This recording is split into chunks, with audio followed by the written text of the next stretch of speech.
प्यारे बच्चों, मैं श्रीमती कमलेश उपाध्याय आपके सामने मुखातिब हूँ।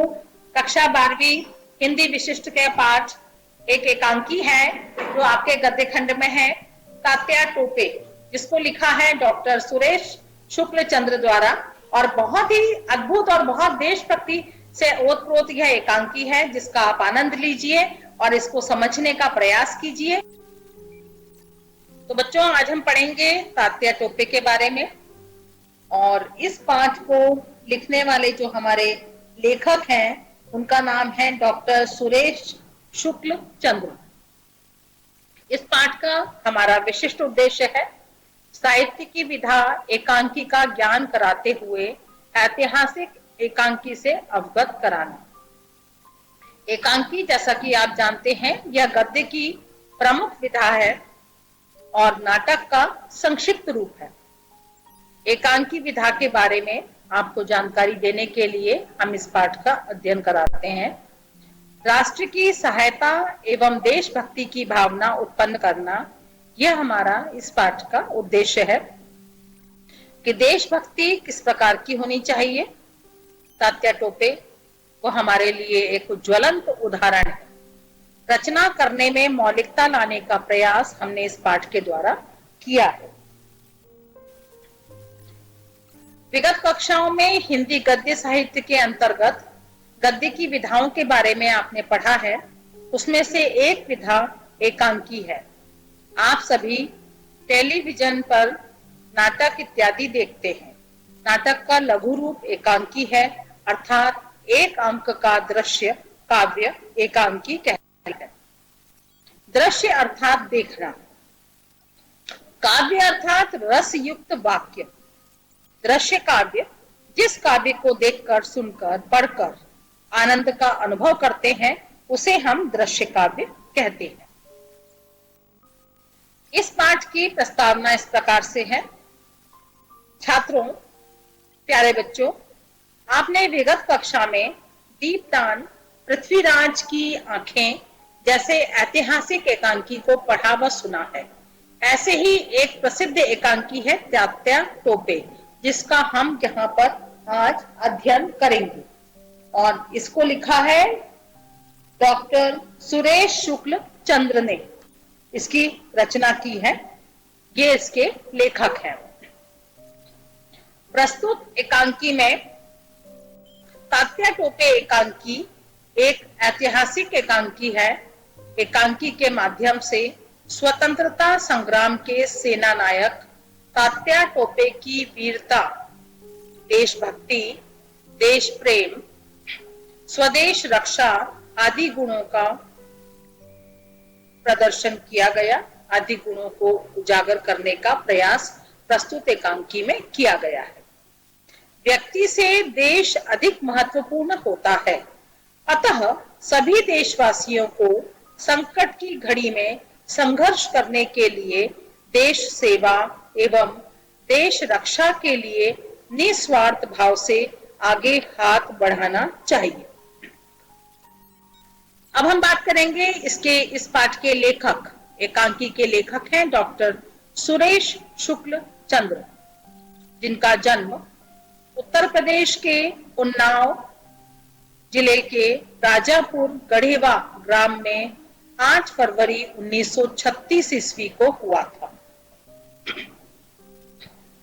सुरेश शुक्ल चंद्र की प्रमुख रचनाएं स्वप्न का सत्य, ग्रह कलह, कायाकल्प समर्पण, टूटते हुए, बहुरूपीय, मुखौटे बोलते हैं इत्यादि रचनाएं इनकी रही हैं। इन रचनाओं को इन्होंने प्रस्तुत किया है। इन रचनाओं के बारे में इन्होंने लिखा है। यह इनका साहित्य के प्रति योगदान है। लेखक की भाषा, लेखक ने अपने साहित्य की भाषा सरल, संस्कृतनिष्ठ, खड़ी बोली रखी है। भाषा में प्रवाहमयता है और बोधगम्यता भी परिलक्षित होती है। लेखक डॉक्टर सुरेश शुक्ल चंद्र की भाषा की विशेषता है कि उन्होंने विदेशी देशज शब्द एवं कहावतों व मुहावरों का प्रयोग भी यथास्थान बहुत सुंदर किया है। क्योंकि एकांकी लेखन इनका प्रमुख लेखन रहा है, इसलिए इनकी रचनाओं में अभिनयता और मंचनीयता दिखाई देती है। आपके साहित्य की शैली आपके ही अनुसार व्यंग्यात्मक तथा नाट्य शैली दिखाई देती है। व्यंग्यात्मक स्थानों में व्यास व सूक्ति शैली को अपनाया गया है। संवादों की लघुता, भावों की गहराई का परिचय यथास्थान दिया गया है। डॉक्टर सुरेश शुक्ल चंद्र का साहित्य में स्थान नाटक, कहानी, एकांकी, कविता, उपन्यास, आत्मकथा आदि विधाओं में हिंदी साहित्य को अनुपम कृतियां प्रदान करने के कारण प्रतिष्ठित साहित्यकारों में आपकी गिनती की जाती है। हिंदी साहित्य में आपका योगदान बहुत ही अभूतपूर्व है। आपका हिंदी साहित्य में अक्षुण्य स्थान है। आप सदैव चिरस्मरणीय रहेंगे, हमेशा याद किए जाते रहेंगे। तो बच्चों, मैं श्रीमती कमलेश उपाध्याय आपके सामने प्रस्तुत कर रही हूँ एकांकी तात्या टोपे। और पूरी एकांकी को बताने के लिए यहाँ पर समयाभाव होगा विशेष तौर पर, इसीलिए हम प्रस्तुत एकांकी के केंद्रीय भाव की बात करेंगे। हम इस केंद्रीय भाव के सहारे से जानेंगे कि प्रस्तुत एकांकी में क्या दिया गया है। प्रस्तुत एकांकी तात्या टोपे के जीवन से संबंधित एक विशेष घटना पर केंद्रित है। तात्या टोपे प्रथम स्वतंत्रता संग्राम 1857 के प्रमुख सेना नायकों में से एक थे। इनकी वीरता और देशभक्ति ने अंग्रेजों को हिलाकर रख दिया था। समस्त घटनाएं तात्या के इर्द गिर्द घूमती हैं। वही एकांकी के नायक हैं। एकांकी का शीर्षक भी विषयानुकूल है। राजा मानसिंह निडर, साहसी और प्रण पालक राजा हैं। महामंत्री विक्रम सिंह नीति में विश्वास रखने वाले हैं। अंग्रेज सेना के अधिकारी नेपियर और मेजर मीड का चरित्र दमनकारी और षड्यंत्रकारी है। तात्या टोपे ने अपने रण कौशल से अंग्रेजों को भयभीत कर रखा था। अंग्रेज व्यूह रचना द्वारा तात्या को कैद करना चाहते थे, लेकिन उन्हें सफलता नहीं मिली।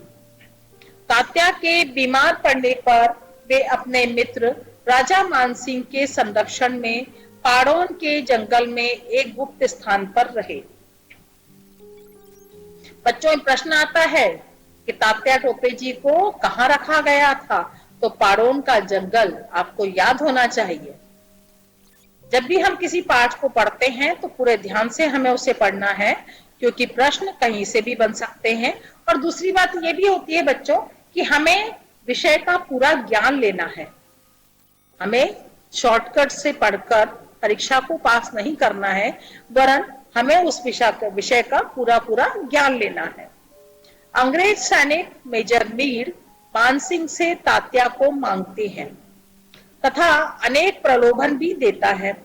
इस पर मानसिंह ने कहा कि वे मेरे अतिथि हैं, अतिथि की रक्षा करना परम कर्तव्य है, अतः तात्या को नहीं दे सकता। अंग्रेजों ने मानसिंह के महल से महिलाओं का अपहरण कर लिया।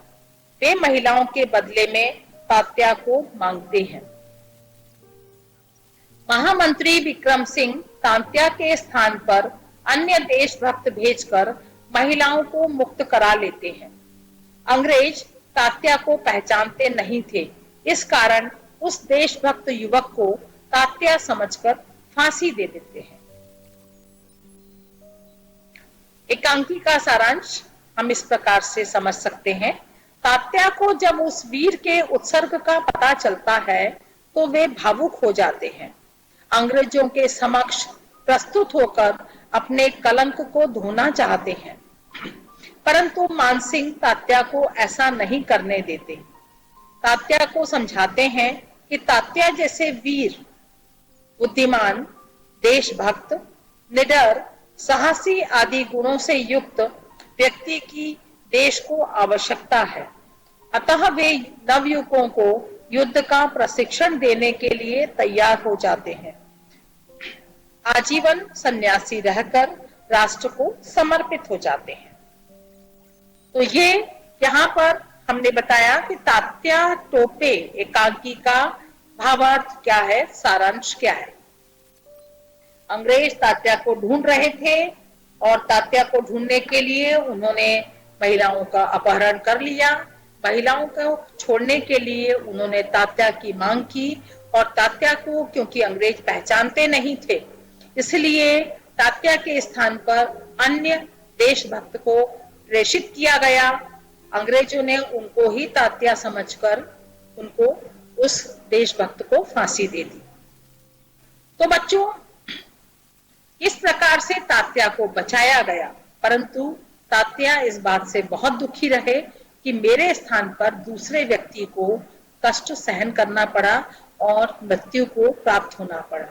तो ये एक वीरता की बात है कि किस प्रकार से एक बलिदान दिया गया और तात्या को बचाया गया, क्योंकि तात्या उस समय स्वतंत्रता संग्राम के लिए बहुत अधिक कीमती थे। कीमती वह युवक भी था जिसको, जिस देशभक्त को अंग्रेजों को दिया गया, परंतु उस युवक के प्राणों का उत्सर्ग करके तात्या को बचाया गया। प्रस्तुत पाठ में कुछ कठिन शब्दार्थ इस प्रकार से हैं। उत्सर्ग का अर्थ होता है बलिदान, जीवन पर्यंत, जीवन भर। सैन्य शक्ति का अर्थ है सेना की शक्ति। गुरुतर, महान। महत्वपूर्ण अंश की गद्यांश की व्याख्या परीक्षा में भी आता है और गद्यांश की व्याख्या किस प्रकार से की जाती है वो बताने के लिए हम एक अंश की व्याख्या यहाँ पर आपको सिखा रहे हैं कि गद्यांश की व्याख्या किस प्रकार से करते हैं। गद्यांश का तात्पर्य होता है प्रस्तुत गद्य का एक छोटा सा अंश, उसको कहा जाता है गद्यांश। वाणी में ही नहीं साहब, शारीरिक शक्ति और बुद्धि से भी वह अपराजेय है। उसकी सैन्य संचालन शक्ति तो मुझे चक्काचौंध में डाल देती है। इसका संदर्भ हम इस प्रकार से लिखेंगे। प्रस्तुत पंक्तियों का संदर्भ है, प्रस्तुत गद्यांश हमारी पाठ्य पुस्तक के तात्या टोपे नामक पाठ से लिया गया है। इसके लेखक डॉक्टर सुरेश शुक्ल चंद्र जी हैं। इसका प्रसंग इस प्रकार से बनेगा, इसमें तात्या टोपे के कौशल का अंकन किया गया है। व्याख्या देखिए, प्रस्तुत पंक्तियों की व्याख्या हम इस तरह से करेंगे। अंग्रेज सैनिक अधिकारी कहते हैं कि साहब, तात्या टोपे की वाणी में तो प्रेरणा की शक्ति है ही, उसकी बुद्धि तथा शारीरिक शक्ति को जीत पाना असंभव है। वह अपराजेय वीर है। सेना को संचालित करने का उसका कौशल अद्भुत है। उसके सैन्य संचालन से मेरी आंखें चौंधिया जाती हैं, मेरी आंखें चकाचौंध हो जाती हैं। महत्वपूर्ण अंश की गद्यांश की व्याख्या में विशेष का बिंदु में यह तथ्य आते हैं। तात्या टोपे के बल, बुद्धि तथा युद्ध संचालन कौशल का वर्णन प्रस्तुत पंक्तियों में किया गया है। प्रस्तुत पंक्तियों की गद्यांश की भाषा शुद्ध साहित्यिक खड़ी बोली है, उसका इसमें प्रयोग किया गया है। भाषा में प्रवाहमयता है, भाषा संस्कृत निष्ठ है, भाषा में सरलता है, बोधगम्यता है, शैली व्याख्यात्मक है। इस प्रकार की विशेषताएं प्रस्तुत गद्यांश में है। एक गद्यांश और आपके सम्मुख प्रस्तुत किया गया है। हे प्रभु, अब मुझे शक्ति दो जिससे उस वीर के खून का बदला ले सकूं। अब मुझे फिर से रणचंडी का आवाहन करना है और अपने को गुप्त रखते हुए उस अमरात्मकता को शांति प्रदान करनी है। अतः जब तक बदला नहीं चुका दूंगा तब तक सन्यासी वेश में रहूंगा और जीवन पर्यंत दुख को ही वरण करते हुए इस गुरुतर कार्य को निभाऊंगा। अब तक मैं अपने लिए जीता रहा हूं, अब उसके और देश के लिए जीऊंगा। प्रस्तुत गद्यांश हमारी पाठ्य पुस्तक से लिया गया है और प्रस्तुत गद्यांश इस प्रकार से है। इसको एक बार फिर से पढ़ेंगे। जब कभी भी हमें गद्यांश की व्याख्या लिखनी हो तो हमें उस गद्यांश को कम से कम 2 या 3 बार अवश्य पढ़ना चाहिए। देखिए, हम इसको फिर से पढ़ते हैं, आप ध्यान दीजिए, तो आपको इसकी व्याख्या करना बहुत ही आसान हो जाएगा। हे प्रभु, अब मुझे शक्ति दो जिससे उस वीर के खून का बदला ले सकूं। अब मुझे फिर से रणचंडी का आह्वान करना है और अपने को गुप्त रखते हुए उस अमरात्मक को शांति प्रदान करना है।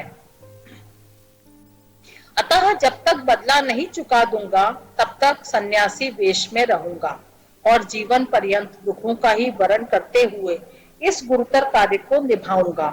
अब तक मैं अपने लिए जीता रहा हूं, अब उसके और देश के लिए जीऊंगा। यदि हम गद्यांश की व्याख्या परीक्षा में लिखते हैं तो हमें इस बात का विशेष ध्यान रखना है कि परीक्षा में हमारे 2 गद्यांश दिए जाते हैं जिसमें अथवा होता है और एक गद्यांश की व्याख्या आपको करनी होती है। तो कौन से गद्यांश की व्याख्या आपने की है, इसके लिए हमें संकेत का भी प्रयोग करना चाहिए। संकेत में हम प्रारंभिक 2 शब्द, 2 या 3 शब्द और अंतिम के 2 या 3 शब्द बीच में रिक्त स्थान का डैश लगाकर लिखते हैं। इससे हम दर्शाते हैं कि हमने कौन से गद्यांश की व्याख्या को लिखा है। प्रस्तुत गद्यांश का संदर्भ इस प्रकार से है।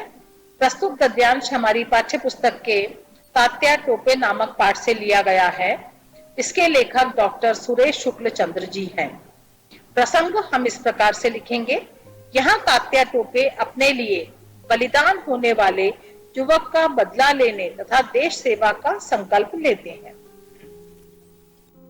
व्याख्या इस प्रकार से लिखी जाएगी। तात्या टोपे ईश्वर से प्रार्थना करते हैं कि वे उन्हें उनके बदले फांसी चढ़ने वाले युवक का बदला लेने की शक्ति दे। वे स्वयं को गुप्त रखकर अंग्रेजों से युद्ध करने की प्रतिज्ञा करते हैं। इसके लिए वे सन्यासी के रूप में रहकर भयंकर कष्टों को सहने का निर्णय करते हैं। भविष्य में वे बलिदानी युवक तथा देश के लिए ही जीने का संकल्प लेते हैं। प्रस्तुत पंक्तियों का विशेष इस प्रकार से है। तात्या टोपे की देशभक्ति व भावुकता का ज्ञान प्रदान करती है। जो पंक्तियां हैं वो तात्या टोपे की देशभक्ति दर्शाती हैं व उनकी भावुकता का ज्ञान प्रदान करती हैं। प्रस्तुत गद्यांश की भाषा संस्कृत शब्दों से युक्त खड़ी बोली है और प्रस्तुत गद्यांश की शैली ओजपूर्ण तथा साहित्यिक है। इस प्रकार से गद्यांश की व्याख्या यहाँ पर दी गई है। महत्वपूर्ण प्रश्न जो इस पाठ से संबंधित हैं वो इस प्रकार से हैं। निम्नलिखित प्रश्नों के उत्तर एक शब्द या एक वाक्य में लिखिए। नरवर के राजा मानसिंह ने किसे संरक्षण प्रदान किया? इसका उत्तर है तात्या टोपे को। तात्या टोपे को किस गुप्त स्थान में रखा गया था? इसका उत्तर है पाड़ोन के जंगल में। लघुत्तरीय प्रश्न। मेजर मीड ने तात्या टोपे को पकड़ने के लिए क्या सुझाव दिया? मेजर मीड ने नेपियर को तात्या टोपे को पकड़ने के लिए सुझाव दिया कि हमें उनके अपनी सैनिक शक्ति में वृद्धि करनी होगी, तब हम उनको पकड़ सकते हैं। लघुत्तरीय प्रश्न। एकांकी में तात्या की वाणी का क्या प्रभाव बताया गया है? एकांकी में तात्या की वाणी का प्रभाव बताते हुए कहा गया है कि उनकी वाणी में महान शक्ति है। वह जहां बोलते हैं क्रांति की आग फूंक देते हैं। अन्य महत्वपूर्ण प्रश्न।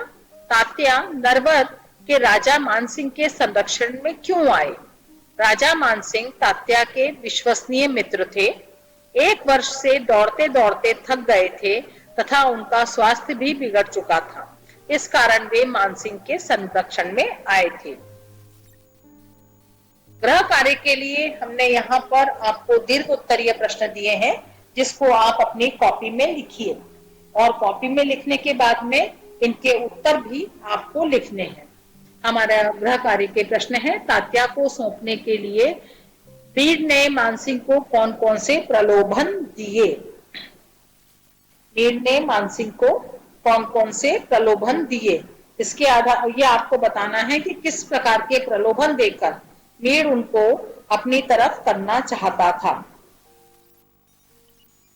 तात्या टोपे को अंग्रेज लेना चाहते थे और उसके लिए उन्होंने विभिन्न प्रकार के प्रलोभन दिए थे, जिसमें उन्होंने यह बताया कि तात्या को सरकार को सौंपने के लिए समझाते हुए मेजर मीर ने कहा, मानसिंह जी कोरी भावुकता में मत बहिए, मैं आपके हित में कह रहा हूं, तात्या को मेरे हवाले कर दीजिए, इससे सरकार आपको बहुत सा पारितोषिक देगी, राजकर से आप मुक्त कर दिए जाएंगे, आपका राज्य भी एक स्वतंत्र स्थायी राज्य बना दिया जाएगा। इस प्रकार जनरल मीर द्वारा मानसिंह को अनेक प्रलोभन दिए गए, जिससे वो तात्या को हासिल कर सके, तात्या को अपने इसमें ले सके। राज महिलाओं को छुड़ाने के लिए विक्रम सिंह का जैसे को तैसा सिद्धांत क्या था? जैसे को तैसे का सिद्धांत क्या था? किस प्रकार से उन्होंने कहा कि राज सिंह को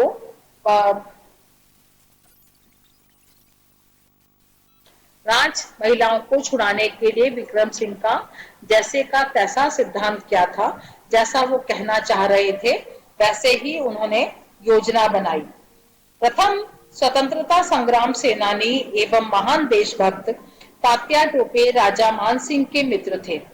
बिगड़ते स्वास्थ्य के चलते राजा मानसिंह ने तात्या से उनके राज्य में रहने के लिए कहा, ताकि अंग्रेज उन्हें न पकड़ पाएं।